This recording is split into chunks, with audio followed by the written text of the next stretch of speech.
A competitor cuts prices by 9% at 2 a.m. You find out when conversion rates dip. Schedule reports and competitor monitoring dashboards won't catch that. Simple Apify and Zapier pipeline will, and it takes about 20 minutes to set up. Most monitoring tools still need someone to look at the data and decide what to do. A system that runs itself does not. What we're building today detects any meaningful price shift and fires off a response automatically. Here's exactly how to build it. Start off in Apify console.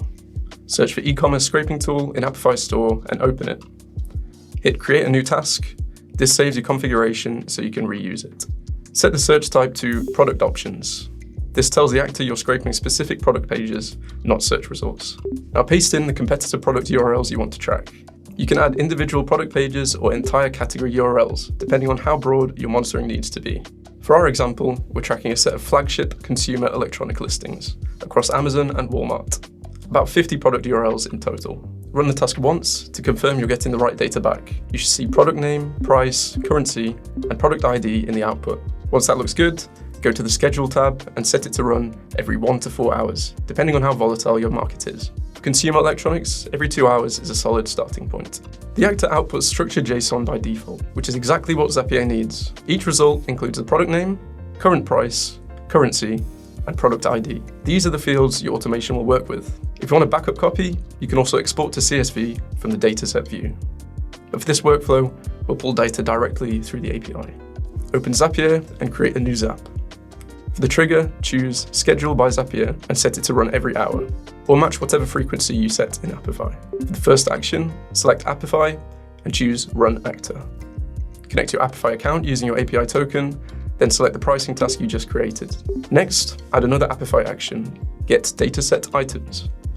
Map the dataset ID from the previous step so that Zapier pulls the fresh results. Now, add a filter step. This filter is the most important step in the whole workflow.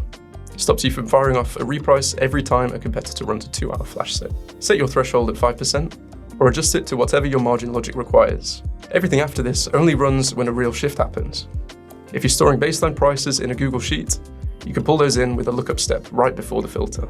Now, if the filter passes, add a webhooks by Zapier action and set it to post. This is the step that triggers the actual repricing. Point it at your pricing engine's API, map in the affected SKUs and new prices, and your engine handles the rest. After that, add a Google Sheets action, create spreadsheet row.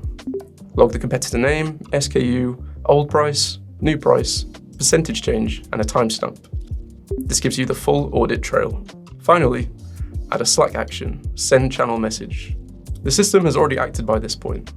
This step makes sure your team knows why prices shifted. When someone asks in the morning, the answer is already in Slack. Now, if you don't have a pricing engine API, that's completely fine. Replace the webhook step with the Google Sheets update that flags the SKUs for manual review. You still get the detection and logging, you just handle the response yourself. So the next time a competitor moves at 2 a.m, this catches it. You wake up and it's already handled.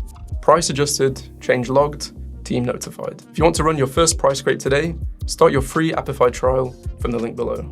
The actor is ready to go.